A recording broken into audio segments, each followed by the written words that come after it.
Hello, and thank you for joining me for another episode of the Finish More Music podcast. So, the question that we're going to be tackling today is, should the music you listen to be the music you make?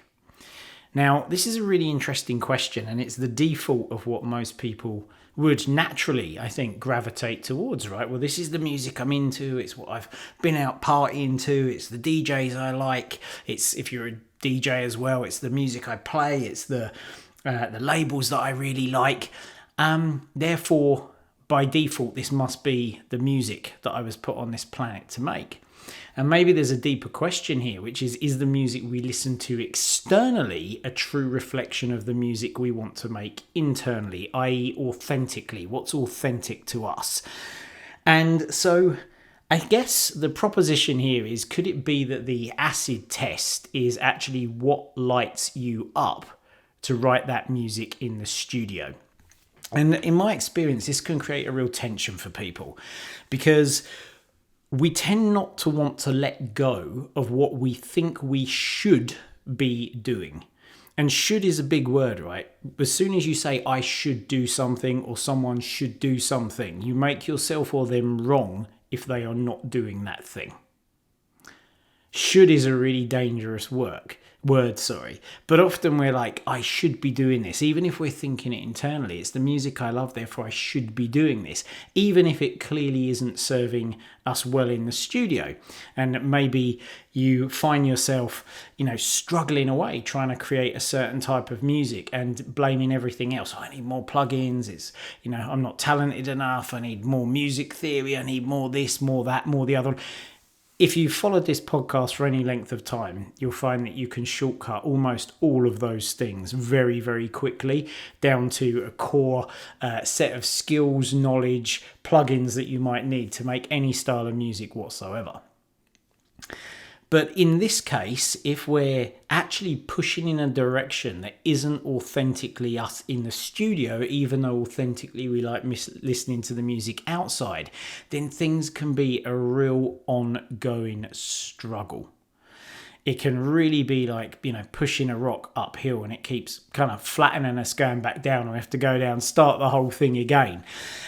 If I say this another way, if you're not being true to yourself when you write music and you are trying to force the sound, like forcing the boulder up the hill, you're trying to force the sound and you don't actually enjoy making what you're trying to force, it is consistently going to be hard work for you. And there is only so long that you can exert that level of effort in the face of not enjoying doing something before you give in, because it's draining and it's painfully slow doing it as well. To really draw a line under this, maybe I can sum it up in this phrase: if your music is not authentic to you, then it is not going to be sustainable for you to write it. It just isn't. Even if you have some short-term success with it, you're finishing some tracks, maybe even getting some releases, in the long term, if it's a slog and it's not lighting you up, something's going to give, something is going to break down. I'll give you some examples of this. Probably the best way to kind of frame this. So a good friend of mine, Roberto, we actually had him on the podcast, episode number 40, and coincidentally the podcast was called Being True to Yourself as an Artist. Now, Roberto is an incredible techno producer. If you're into techno music, or you just want to sort of dip your toes in and have a listen to what it can sound like, and like amazing rhythms and a real rawness to it, I really recommend checking out his music. And literally his artist name is Roberto. Now, his story was that he was a big drum and bass head. That was his thing. He was totally into it, immersed in the scene, absolutely loved it, and therefore he thought that should be the music that he would write. And he found it really difficult. He found it really hard going. He was struggling to write the hooks around the bass line, and he pushed and he pushed and he pushed. And then he got pretty exasperated with the whole thing. And he said to himself, well, I'm really into like the rhythms and stuff, and that feels like it comes naturally to me, and I love it. And I do have an interest in techno music. I do like it. What would happen if I tried to make some of that music? And it clicked for him because of his love for rhythms a huge thing for him, his natural aptitude for rhythms, and he found himself making techno. Now, when he was doing that, he was able to bring in his influences from drum and bass. So it wasn't just, I'm going to only write drum and bass and that's it. It was actually, you know what? I really enjoy techno as well. And actually in the studio, it lights me up to write this thing. And I'm going to grab some of my influences that I'm inspired by from drum and bass that also authentically me in the studio. And as a result, you know, he uses drum and bass samples, and he'll take rhythms, he'll get ideas, he'll even take bass hits, he'll sound like manipulate stuff, which has given him his own brand of techno. It sounds like Roberto. When you listen to his music, you could play me a techno track, and I'll tell you it's Roberto's tune. I'll know it, because it's his sound and it's developed naturally over time without him trying to force himself down some road. And I think there's an important kind of aspect to discuss there, that authenticity isn't just what you like, it's what you have a natural aptitude for doing. It's like a combination. I'm not saying, oh, you know, every time I sit down I end up writing something really cheesy and I'm more Darth Vader than Mary Poppins, therefore I get down. Of course it's going to be something that you enjoy the output of it as well, but there is this, what's natural for you, what comes natural, what flows for you in the studio, what brings you joy to make this thing. And the point is that may not always align with what you've traditionally listened to outside of the studio. Now, another really good example of this, another Rob as it goes, is Rob from our team, Team FMM. If you remember, a little while back, he did some epic podcasts with Terra. He's jumped on the show with me as well. Super, super cool guy. And long before Rob joined Team FMM, he was actually way back in the Quantize courses days. He was one of my one-to-one students.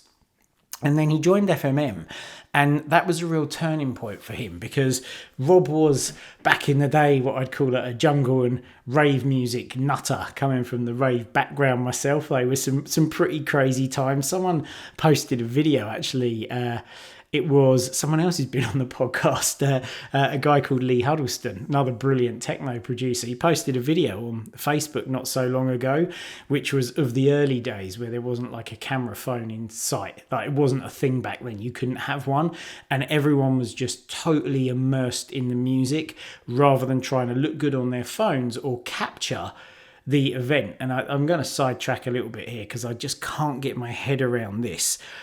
Turn up to an event and watch it through the screen on your phone? What is going on there? I mean, sure, you want to catch a memory, like take a photo or like a 15-second video, and then put the damn thing away.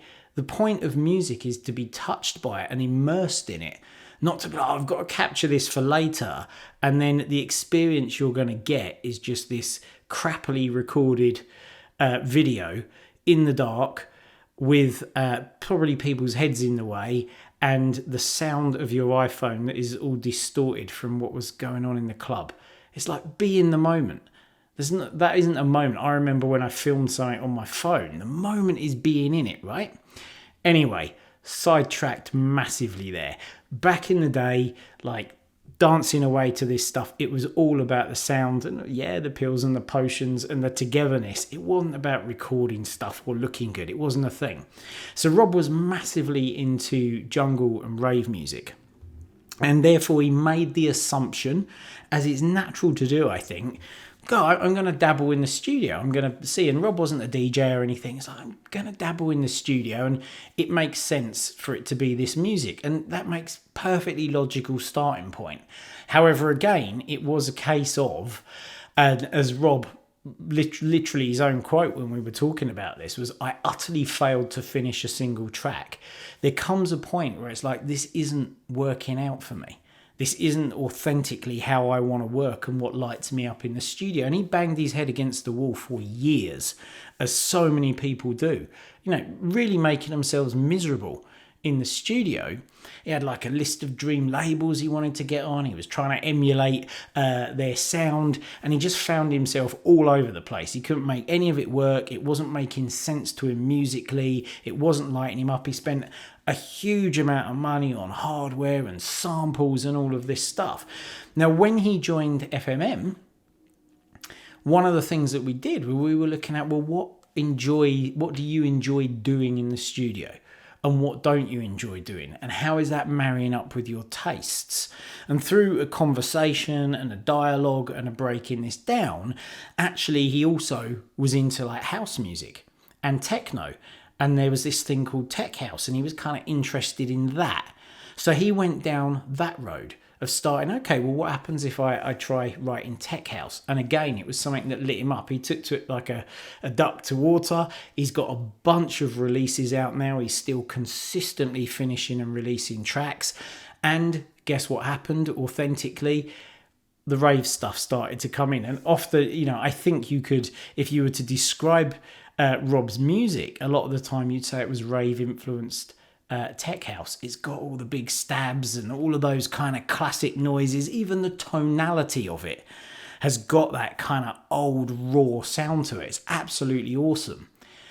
And that came from not banging his head against a brick wall. It came to what really is lighting me up to make, what inspires me inside of the studio, of course with a nod to the music that you really, really like, but what is authentically me and is natural for me to make and it to flow, and what are the other bits and pieces that come into this that make it truly me, rather than trying to force himself down a road that was not working. So in summary for this episode, if you find yourself struggling at the moment, be aware that what might be happening. I'm not saying this is definitely it, right? But I want to really, plant a flag in the ground for you of something that could be going on, and that you're like a dog with a bone. You won't let go of it. You've convinced yourself this must be me. And I've given you 2 examples here. Trust me, I could give you countless more from inside of FMM, where it's like, no, but I must make this because it's like the number one thing that I've always listened to. Just be aware that what you like listening to might not actually be your true north inside of the studio. It might be there's a northeast or a northwest, or even an east or a west that you'll bring to a northeast, northwest, without stretching the analogy too far. But it might just be that what lights you up outside of the studio isn't what you were put on this planet to make inside of the studio. So I hope that helps. I hope that resonates in some way, in some part, and it helps you on your creative journey. You can find the show notes to this episode at finishmoremusic.com/197. As always, love hearing from you. Love having a chat with people on Instagram. Hit me up with a DM at I am Keith Mills. Anything you want to say about this, if buts, whys, maybes, or yeah, I agrees, whatever it might be. The dialogue helps me immensely. I know it helps a lot of the people that I talk to as well, but it helps me immensely to understand different directions and different areas that we can explore together in the podcast. And it's very much a together thing. A lot of the episodes come from suggestions, and likewise, if there's something that you feel I haven't touched on, or you'd like to explore, something that's holding you back, an opportunity you'd like to take, something you're not sure about, please do hit me up at I am Keith Mills on Instagram. Chances are that we will find a way to run with that for you. So I hope you enjoyed that. Until next time, do take care. Happy music making.